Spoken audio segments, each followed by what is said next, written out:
Camada 8.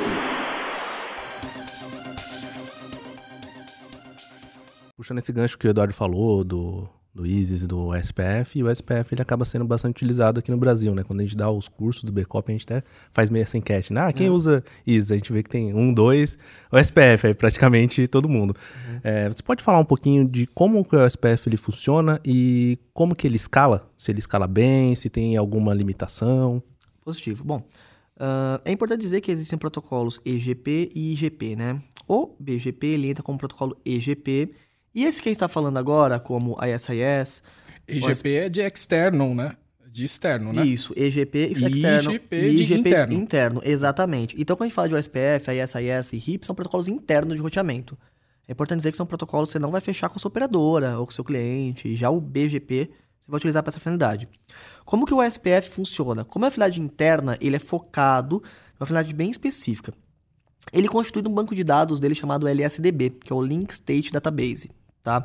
Ali que é constituído todas as entradas dele e ele faz trocas numa comunicação chamada LSA, tá? Que é o Link State Advertisement, tá? E tem vários tipos de LSA, certo?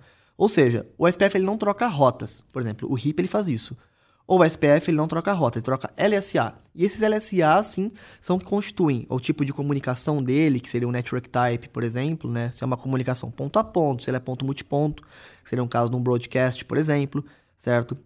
E outra coisa muito interessante do SPF é que a comunicação dele não é broadcast, efetivamente.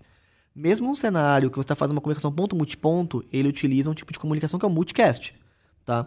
Então, esse multicast diz que você vai conversar com um grupo, todos os equipamentos que são DR, todos os equipamentos que são OSPF, que falam SPF, né? Isso é bem importante porque você evita todo aquele flooding. Só que tem um detalhe. Toda alteração que é feita na rede, por padrão, tá? Ele fluda essa comunicação na rede, que é o LSU, que é o Link State Update, tá?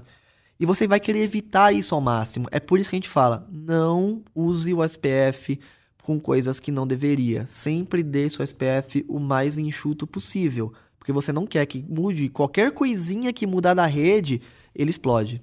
Fludar, você está querendo dizer inundar a rede de pacotes, né? Então ele manda muitas mensagens e aí acaba gerando processamento, acaba comendo banda, e aí não é tão interessante, né? Exatamente. Tá. Mas aí o SPF ele trabalha com um esquema de áreas, né?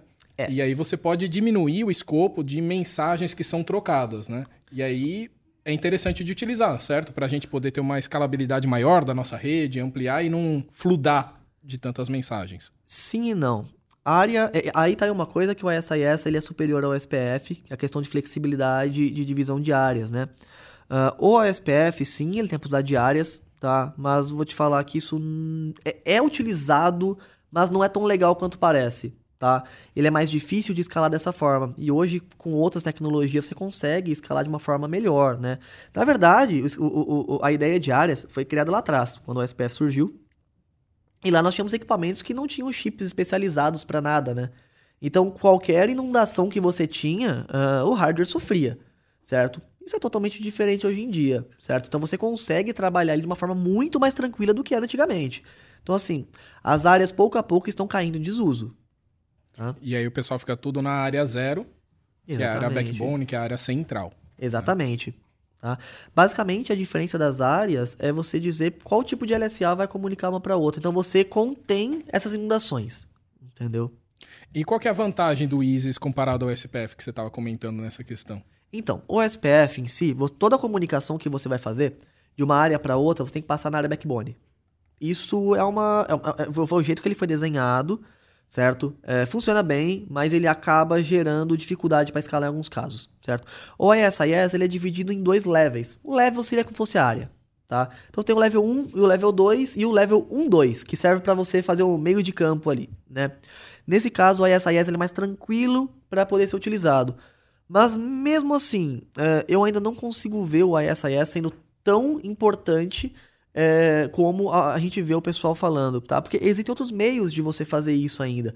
Se você deixar o seu IGP ali, o seu SPF bem enxuto, tá? Você vai evitar esse tipo de problema, tá? Então, por exemplo, você pode fazer uma injeção de rotas na sua tabela de roteamento. Mas para que você vai fazer isso? você pode evitar, você pode fazer isso via BGP.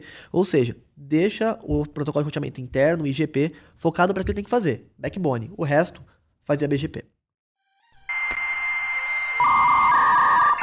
Camada 8.